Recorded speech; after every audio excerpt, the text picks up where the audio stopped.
tous, bienvenue dans TL7 Business. Aujourd'hui, nous parlons d'un métier discret et essentiel, celui de géomètre expert, en compagnie de Ludovic Bonin, dirigeant du cabinet Mesure et Patrimoine. Ludovic Bonin, bonjour. Bonjour Sylvain. Vous êtes par ailleurs président de la Chambre des géomètres experts de la Loire et nous sommes en pleine semaine nationale des géomètres experts. Donc, coup de zoom sur la profession, sur le métier. Avant de parler de votre cabinet, parlez-nous du métier de géomètre expert. Qu'est-ce que c'est ?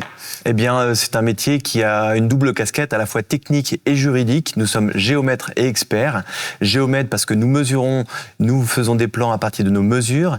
Et une fois que ces mesures sont réalisées, elles vont servir à des maîtres d'œuvre, à des architectes pour concevoir des projets. Mais il y a toute une dimension juridique derrière ces mesures, de savoir vraiment où on se trouve. Est-ce qu'on est vraiment sur notre propriété ? Est-ce qu'on n'est pas chez le voisin ?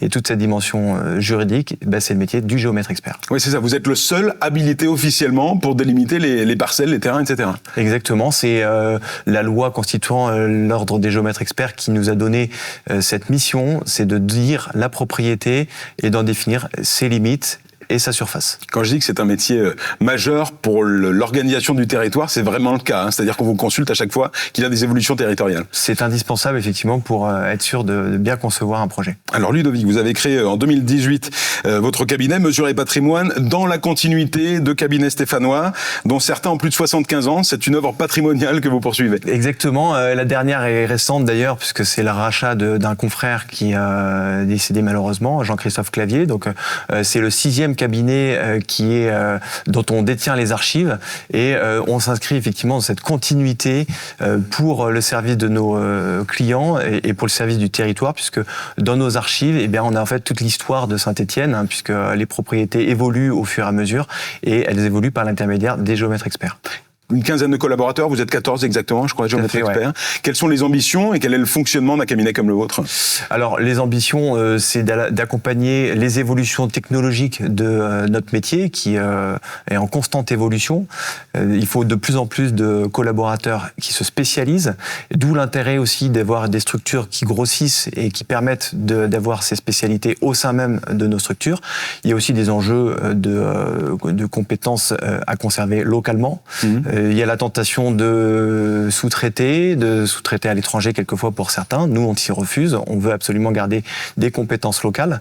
Et puis, il y a aussi l'arrivée de l'intelligence artificielle, qui est à la fois un outil phénoménal et admirable, mais également avec quelques dangers. Et donc, il faut en avoir conscience. Nous, ce qu'on veut préserver, c'est surtout le secret professionnel et la donnée de nos clients. Donc, on l'utilise qu'avec beaucoup de précautions. Oui, c'est ça. On parle de données, c'est hyper primordial. Enfin, les datas récoltées par les géomètres experts sont hyper importantes. Ah bah bien sûr, c'est des données très personnelles. Et puis nous, en même temps qu'être géomètre expert, on prête serment et dans la prestation de notre serment, il y a ce respect du secret professionnel. En quoi la tech, on en parlait, comment la tech a upgradé les métiers de géomètre expert en termes de mesure, etc. J'imagine que c'est des révolutions énormes. Alors en termes de rapidité de la mesure et de la précision de la mesure, aujourd'hui, on a recours à des scanners 3D toujours plus rapides, toujours plus précis, également les drones, toutes ces technologies, alors avec toute la suite logicielle qui va avec et qui est très poussée, c'est là aussi où on retrouve un peu d'intelligence artificielle de façon à aller plus vite. Et c'est ce qui ouvre aussi des parts de marché et qui permet aussi à nos clients d'avoir recours à nous avec des prix qui sont quand même beaucoup plus compétitifs qu'on a pu le voir ces 75 dernières années, puisqu'on parlait de 75 ans d'archives, c'est à peu près ça, et notre métier s'est littéralement transformé.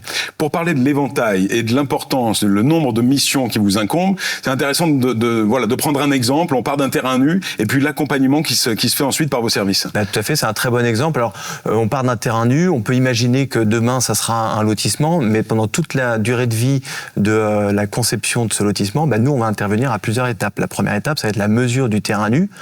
Et puis, d'un point de vue juridique, c'est de bien savoir quelle est l'emprise de la propriété qu'on va aménager par la suite.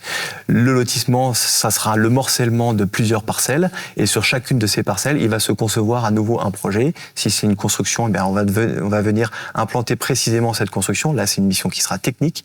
Et si cette construction, c'est un bâtiment qui a vocation à avoir plusieurs propriétaires, il faudra trouver un système juridique qui va permettre d'avoir plusieurs propriétaires, notamment la copropriété. Et là, on intervient pour décrire précisément la copropriété, définir les millièmes de chacun, c'est les droits que chacun vont avoir dans la copropriété, et c'est ce qui permet de balayer le spectre de notre métier, c'est un peu ça. Voilà, et c'est ô combien déterminant. Justement, parlons du rôle de médiation aussi. Vous êtes important dans les rapports interpersonnels, alors de voisinage, familiaux, etc. Oui. Là aussi, ce sont des missions primordiales.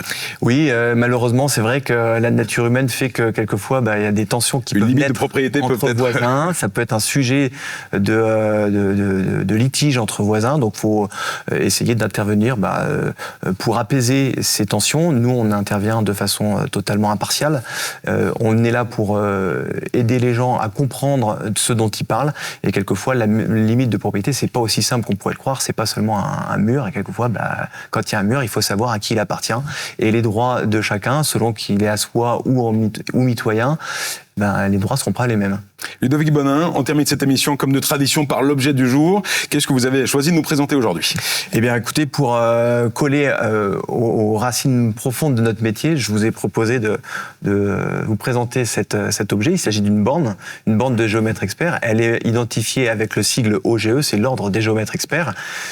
C'est un élément important de la propriété puisque ça vient en définir les sommets. Donc j'invite chacun à être très vigilant. On ne touche pas, on ne déplace pas. On ne déplace pas. Et c'est ce qui permet d'éviter d'empiéter chez le voisin. Et pour qu'elle s'en aille pas, vous voyez, il y a un système d'ancrage assez solide qui permet de faire en sorte qu'elle reste bien en place. Merci beaucoup Ludovic Bonin pour cette présentation du métier de géomètre expert. Vous dirigez, je le rappelle, le cabinet Mesure et Patrimoine. Et nous rappelons que nous sommes en pleine semaine nationale des géomètres experts avec un temps fort dans le département, ce sera le 6 juin. Et oui, parce qu'on a la chance dans le département de la Loire d'accueillir l'arbre le plus haut de France qui est renseigné avec une hauteur d'un peu plus de 66 mètres. La dernière mesure remonte à 2022 et pour la semaine des géomètres experts, on a décidé entre confrères d'aller remesurer cet arbre en 2025.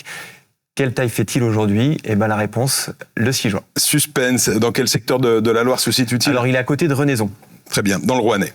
Merci beaucoup Ludovic Bonin d'avoir participé à ce TL7 Business. Merci à vous de l'avoir suivi. On se retrouve très bientôt.